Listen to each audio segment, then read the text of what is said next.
എല്ലാവർക്കും നമസ്കാരം. വേദിയിലിരിക്കുന്ന ബഹുമാന്യനായ മലയാളം മിഷൻ ഡയറക്ടർ, ഞങ്ങളുടെ സ്വന്തം മുരുകൻ മാഷ്, അതുപോലെ തന്നെ SCERT റിസർച്ച് ഓഫീസർ, ഞങ്ങൾ ശശി മാഷ് എന്ന് വിളിക്കുന്ന ഡോക്ടർ MT ശശി, ഇന്നിൻ്റെ എഴുത്തുകാരൻ ജേക്കബ് എബ്രഹാം, നമ്മളുടെ പുതിയ കാലത്തിൻ്റെ പുസ്തകങ്ങളിൽ ഒരുപക്ഷെ രാജാവെന്ന് വേണമെങ്കിൽ പറയാവുന്ന ശ്രീ സായൂജ്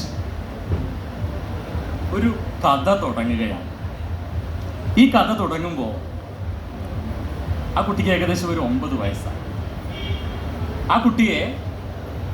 ആ കുട്ടിയുടെ അമ്മയുടെ മരണ സ്ഥലത്തേക്ക്, ഒരു ആശുപത്രിയിലേക്ക് ആ കുട്ടിയുടെ അമ്മാവൻ കൂട്ടിക്കൊണ്ടു പോവുകയാണ്. ഇതൊരു നടന്ന കാര്യമാണ്. ആ അമ്മാവൻ ഇവിടെ ഇരിക്കുന്നതിൻ്റെ ഏറ്റവും മുമ്പിൽ അദ്ദേഹം ഞങ്ങളെ ആ വേദിയിലേക്ക്, ആ സ്ഥലത്തേക്ക് കൊണ്ടുപോകാം. അവിടെ ഇരുന്ന് ഇതൊന്നും അറിയാതെ ആ കുട്ടി കളിച്ചുകൊണ്ടിരിക്കുകയാണ്. നിളാതീരത്തിരുന്ന ആ കുട്ടി കളിക്കുകയാണ്. ആ കളിക്കുന്ന കുട്ടിയുടെ മുന്നിൽ കഥകളുമായിട്ട് കുറേയേറെ വെള്ളാരം കല്ലുകൾ പറയും. ഇതിൽ പറയുന്ന ഒരു കഥയും പൂർണ്ണമാണെന്ന് ഞാൻ അവകാശപ്പെടുന്നില്ല. കാരണം ഒരു ജീവിതവും പൂർണ്ണമല്ല എന്ന് വിശ്വസിക്കുന്ന ഒരാളാണ് ഞാൻ. എല്ലാ ജീവിതങ്ങളും ഒന്നിൽ നിന്ന് മറ്റൊന്നിലേക്കുള്ള തുടർച്ചയാണ് എന്നാണ് ഞാൻ കരുതുന്നത്.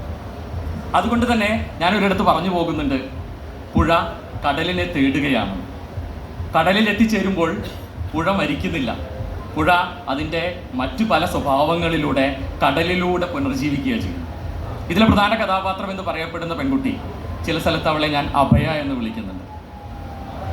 അഭയ തൻ്റെ ജീവിതത്തിലെ കടന്നു പോകുന്ന വഴികൾ, ഒട്ടും നല്ലതല്ലാത്ത ഒരുപാട് വഴികളിലൂടെ ആ പെൺകുട്ടി കടന്നു പോകുന്നുണ്ട്. അതിനൊപ്പം തന്നെ അഭയ മാത്രമല്ല, അഭയെ പോലെ തന്നെ ഇഷ്ടപ്പെട്ട പുരുഷൻ്റെ കൂടെ വിവാഹം കഴിഞ്ഞിട്ട് തൻ്റെ ഇഷ്ടം മാറ്റാതെ ഇഷ്ടപ്പെട്ട പുരുഷൻ്റെ കൂടെ ഇറങ്ങിപ്പോയ രുക്മിണിയേടത്തി, അതുപോലെ ആകാശം സ്വപ്നം കണ്ട് ആ ആകാശത്തിന് വേണ്ടി പറക്കാൻ തയ്യാറായി നിന്നപ്പോൾ ചില അമാവാസികളാൽ പിൻതള്ളപ്പെട്ടു പോയ രജനിയേടത്തി, പ്രണയത്തിനപ്പുറം ഓർമ്മ വച്ച നാൾ മുതൽ കാമം മാത്രം കണ്ട, പ്രണയം എന്താണെന്നറിയാതെ ജീവിതത്തിൻ്റെ ഒരു ഭാഗത്ത് ഒറ്റപ്പെട്ടു പോയ നിശീതിനി, ഇങ്ങനെ കുറേയേറെ സ്ത്രീ കഥാപാത്രങ്ങളാണ് ഇതിനെ മുന്നോട്ട് കൊണ്ടുപോകുന്നത്. ഇത് സ്ത്രീകളുടെ മാത്രം കഥയൊന്നുമല്ല. താൻ ആദ്യം കണ്ട ഒരു സ്ത്രീയെ, ജീവിതത്തിൽ ആദ്യം ഒരിക്കൽ മാത്രം കണ്ടുപോയ സ്ത്രീയെ പ്രണയിച്ച് തൻ്റെ ജീവിതം മുഴുവൻ ആ സ്ത്രീയുമായിട്ടുള്ള താരതമ്യം കൊണ്ട് മുന്നോട്ട് പോയ ജയദേവൻ എന്ന് പറയുന്ന ഒരു പുരുഷൻ്റെ കഥ കൂടിയാണ്. അതുപോലെ കുറേയേറെ പുരുഷന്മാരുണ്ട് ഇതിനകത്ത്. തൻ്റെ ഭാര്യയെ പ്രണയിച്ച്, വിവാഹം കഴിച്ച സ്ത്രീയെ പ്രണയിച്ച് ആ സ്ത്രീ മറ്റൊരു പുരുഷൻ്റെ കൂടെ ഇറങ്ങിപ്പോയപ്പോൾ ഭ്രാന്തായി പോയ കൃഷ്ണേട്ടൻ്റെ കഥയാണിത്. തൻ്റെ 9 വയസ്സ് മുതലുള്ള പ്രണയത്തെ തൻ്റെ ജീവിതാവസാനം വരെ കൈപിടിച്ചു കൊണ്ടുപോയ അനിരുദ്ധൻ്റെ കഥയാണിത്. ഇങ്ങനെ കുറേയേറെ വ്യക്തികളുടെ അവർ അനുഭവിച്ച മാനസിക സംഘർഷങ്ങളുടെ അനിതര സാധാരണമായിട്ടുള്ള ഒരു ജീവിതമാണ് ഞാൻ ഇതിനകത്ത് വരച്ചു വച്ചിരിക്കുന്നത്. ഇതിനകത്ത് പലരെയും ഞാൻ നേരിട്ട് കണ്ടിട്ടുണ്ട്, ഞാൻ നേരിട്ട് സംസാരിച്ചിട്ടുണ്ട്. പല വഴികളിൽ അവരെ മറ്റു പല പേരുകളിൽ ഇന്നും ഇന്നലെയുമായി ഞങ്ങൾ കണ്ടുപോയിട്ടുണ്ട്. അതുകൊണ്ട് തന്നെ ഞാൻ ഉറപ്പ് തരുന്നു, ഇത് അവസാനിക്കുന്ന ഒന്നല്ല. ഇതിലെ ഓരോ കഥാപാത്രങ്ങളും നിങ്ങളുടെ മുന്നിലൂടെയും കൂടെ കടന്നു പോകും. ഇന്നും നാളെയും, അല്ലെങ്കിൽ ഇനി നിങ്ങളുടെ ജീവിതത്തിൽ എവിടെയെങ്കിലുമൊക്കെ ഇവർ നിങ്ങളെ കണ്ടുമുട്ടുക തന്നെ ചെയ്യും. ഈ പുസ്തകത്തിന് വേണ്ടിയിട്ട് ഒരുപാട് പേര് പ്രവർത്തിച്ചിട്ടുണ്ട്. പിന്നിൽ നിന്ന് പ്രവർത്തിക്കുന്ന ഒരുപാട് പേരുണ്ട്. അവരോടൊക്കെ നന്ദി പറഞ്ഞ് ഞാനിത് അവസാനിപ്പിക്കുകയാണ്. എനിക്ക് ഏറ്റവും ആദ്യം നന്ദി പറയാനുള്ളത്, എന്നെ കഥകൾ കേട്ട്, കഥകൾ പറഞ്ഞു തന്ന് എന്നെ ഒരു കഥാകാരനാക്കി എൻ്റെ ചെറിയ മോളാണ്.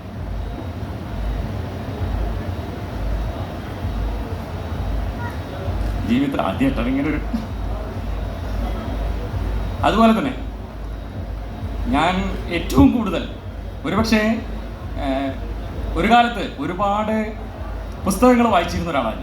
ഏകദേശം ഒരു 10 വർഷം ഒരു പുസ്തകം പോലും വായിക്കാതെ ഒരു ഡാർക്കിൽ ജീവിക്കേണ്ട ഒരു അവസ്ഥ ഞങ്ങൾക്ക് വന്നിട്ടുണ്ട്. അതിനുശേഷം എന്നെ കൈപിടിച്ചുയർത്തിയത് മലയാളം മിഷൻ. മലയാളം മിഷൻ്റെ ഒരു അധ്യാപകൻ എന്നുള്ള നിലയിൽ ഇന്ന് മൈസൂർ മേഖലയിലായാലും കർണാടക ചാപ്റ്ററിലായാലും ശരി ഞങ്ങളെ കൊണ്ടു നടക്കുന്ന ഒരു വലിയ വ്യക്തിത്വം ഇവിടെയുണ്ട്. മലയാളം മിഷൻ്റെ ബഹുമാന്യനായ ഡയറക്ടർ ശ്രീ മുരുകൻ കാട്ടാക്കട. അദ്ദേഹത്തോടുള്ള നന്ദി, കടപ്പാട് അതിവിടെ രേഖപ്പെടുത്തുകയാണ്. അദ്ദേഹത്തെ ചേർത്ത് വെക്കുമ്പോൾ ഒരു പേര് കൂടെ ഞാൻ അതിൻ്റെ ബാക്കിൽ വെക്കുക. അത് മലയാളം മിഷൻ്റെ കർണാടക ചാപ്റ്റർ പ്രസിഡന്റാണ് ഞങ്ങളുടെയൊക്കെ ദാമോദരൻ മാഷ്. പിന്നിലിരുന്നുകൊണ്ട് അദ്ദേഹം ഞങ്ങളുടെ കൂടെയുണ്ട്. അതുപോലെ തന്നെയാണ് ഡോക്ടർ എം ടി ശശി, ഒരു SFI കാലത്തിൻ്റെ കൂട്ടുകാരൻ. നീ എന്തെഴുതിയാലും അത് ഞാൻ പറയുമെന്ന് പറഞ്ഞ് നടക്കുന്ന ഡോക്ടർ എം ടി ശശി. അദ്ദേഹത്തോടുള്ള സ്നേഹവും കടപ്പാടും ഞാനൊന്ന് ഇവിടെ കുറിച്ചു വയ്ക്കുന്നു. ഈ പുസ്തകം ആദ്യം നൽകിയത് പ്രിയപ്പെട്ട ജേക്കബ് എബ്രഹാമിനാണ്. അദ്ദേഹമാണ് ആദ്യം ഇത് വായിച്ചു നോക്കിയത്. ഇതിൻ്റെ ബാക്കിലുള്ള അത് അദ്ദേഹം എഴുതിയതാണ്. ഈ പുസ്തകത്തിൽ ഒരുപക്ഷെ എന്നേക്കാൾ കൂടുതൽ അറിയാവുന്ന, അല്ലെങ്കിൽ ഞാൻ വിട്ടുപോയ കാര്യങ്ങളൊക്കെ ഇത്രയും കൃത്യമായി പറയാൻ കഴിയുന്ന ഒരു എഴുത്തുകാരനും അദ്ദേഹം തന്നെയാണ്. ഒരു മടിയുമില്ലാതെ എൻ്റെ കൂടെ നിന്ന ബഹുമാന്യനായ ജേക്കബ് എബ്രഹാമിന് ഒത്തിരി സന്തോഷം, നന്ദി. പിന്നെ ഞാനൊരു പ്രിൻ്റർ കൂടിയാണ്. ഇതിനിങ്ങനെയൊരു ഭംഗിയുള്ള ഒരു അവസ്ഥയിലേക്ക്, ഫോർമാറ്റിലേക്ക് മാറ്റിയത് ശ്രീ സായുജാണ്. അതിനു വേണ്ടിയിട്ട് മാൻകൈൻഡ് കുടുംബം ഒരുപാട് കാര്യങ്ങൾ ചെയ്തിട്ടുണ്ട്. മാൻകൈൻഡ് കുടുംബത്തിലെ 2-3 പേരെ, ലയ, വിദ്യ, അതുപോലെ തന്നെ അശ്വിനി പോലെയുള്ള മാൻകൈൻഡ് കുടുംബത്തിലെ എല്ലാവരെയും സ്നേഹപൂർവ്വം ഞാൻ ഓർക്കുകയാണ്.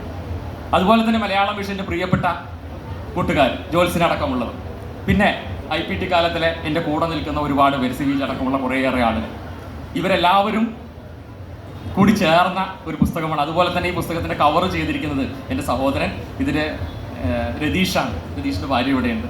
അതുപോലെ ഈ പുസ്തകത്തിൽ ചിത്രങ്ങൾ വരച്ചിരിക്കുന്ന എൻ്റെ സഹോദരിയാണ്. അങ്ങനെ ഇതൊരു കുടുംബത്തിൻ്റെ കൂടെ കഥയാണ്. ഇതിനകത്ത് ഒരു വരി വായിച്ചിട്ട് ഞാൻ നിർത്തുകയാണ്. ഒരേ ഒരു വരി ഞാൻ വായിക്കുള്ളൂ.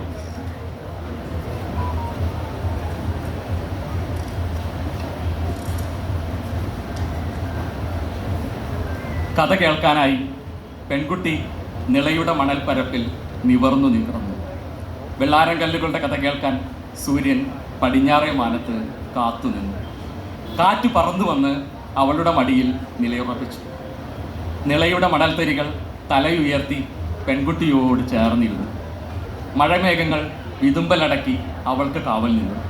നിള ഒഴുക്ക് നിർത്തി അവൾക്കൊപ്പം കഥ കേൾക്കാനിരുന്നു. വെള്ളാരം കല്ല് കഥ പറഞ്ഞു തുടങ്ങി.